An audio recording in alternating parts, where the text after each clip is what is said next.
Okay mga boss, pakawala tayo ng ating ibon. Ayan po ang update ng ating ibon. Gigil na gigil. So ang time natin ay 6:34 in the morning. Ang ganda ng panahon, makulimlim, medyo may araw ng konti, pero makulimlim doon banda, pero hindi naman uulan. Ang ganda ng panahon. Ayan po ang update ng lipad ng ibon natin. Pinakawalan natin sila kasi masyado na silang nananaba, masyado na silang nagiging obese. Kaya kailangan lang natin silang paliparin para mabawas-bawasan naman yung mga taba nila sa katawan.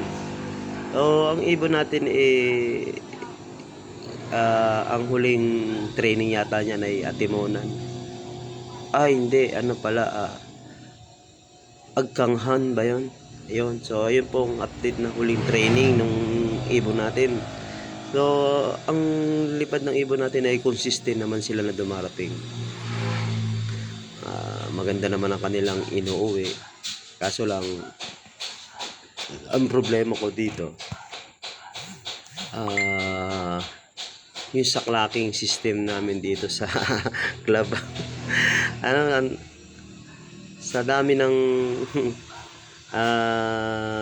ilang beses na akong nagtry, never pa ako nakapag-clock.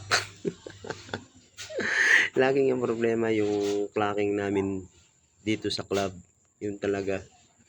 Paano lang kung derby, no? So, ayun po yung ibon natin, no?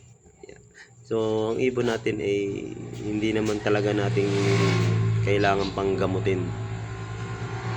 Hindi pa natin kailangan gamutin yan. Malahaba pa ang kanilang inililipad.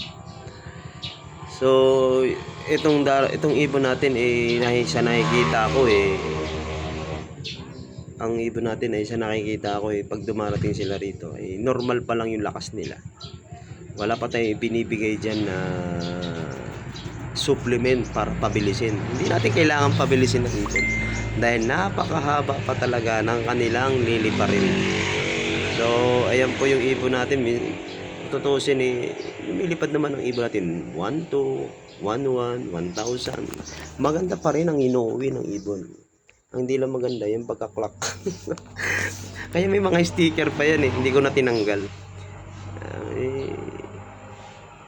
So ang ibon natin hindi natin kailangan pabilisin. Madali lang pabilisin ang ibon. Kargahan mo yan, posible hindi bumilis yan. Pero sa ganyang sistema natin na ginagawa natin na natural lang, baka makasilat yan pag medyo malayo-layo na. Kasi hindi natin namamalayan ng ibon, nadudurog yan sa mga gamot-gamot niya, nadudurog yan. Kaya itong ibon natin binibigyan natin sila ng magandang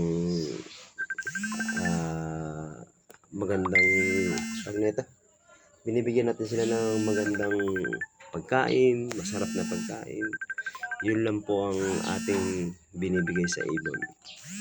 So ito po yung update ng ibon natin na pinakaya nagpakawala tayo sa umaga alas 6. Kasi pagdating ng alas 12 o alauna, pakakawalan ko ulit sila. Pagdating ng hapon, pakakawalan ko ulit sila. Habang nalayo ang training, mas dinadalasan ko ang pagpaparonda ng ibon. Kasi hindi na biro yung kanilang linilipad, hindi na biro yung kanilang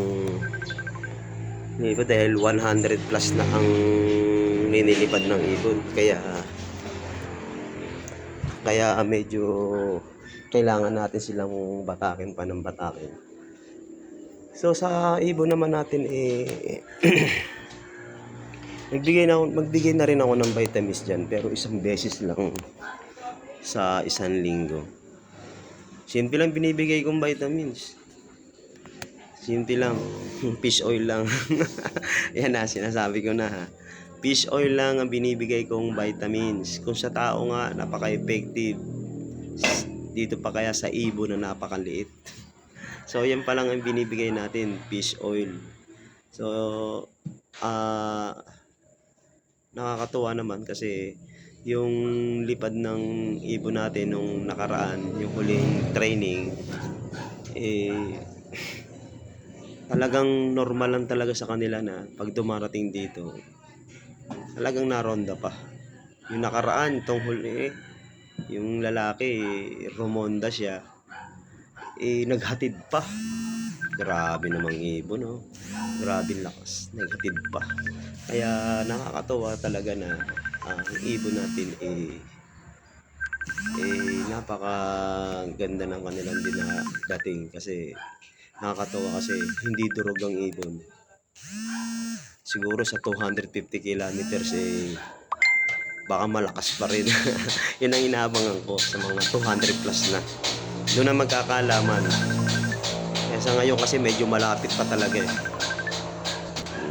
Yun talaga ang gusto kong lipat sa mga ibon, yung malalayo. Yun ang gusto kong mga achievement. Hindi ko gusto yung dyan lang, training lang, tumitira. Ang ibon tumitira sa dulo. So ito po yung time ng ibon natin. O ayan. So ayan na po yung ibon natin. Kinat ko na lang dahil hindi kaya sa oras. So ito po yung kaganapan ng ating ibon. 6:59 in the morning. So kita nyo, ramdam natin sa ibon na masyado silang nananaba. So halos 30 minutes lang ang kanilang inilipad. Pero kung medyo paliparin pa natin yan bukas o kaya mamayang tanghali, medyo lalakas-lakas ang kanilang resistensya niyan. Kasi sa ngayon, medyo mabigat-bigat ba sila. So yan po ang update. Magandang umaga po sa atin lahat. God bless you.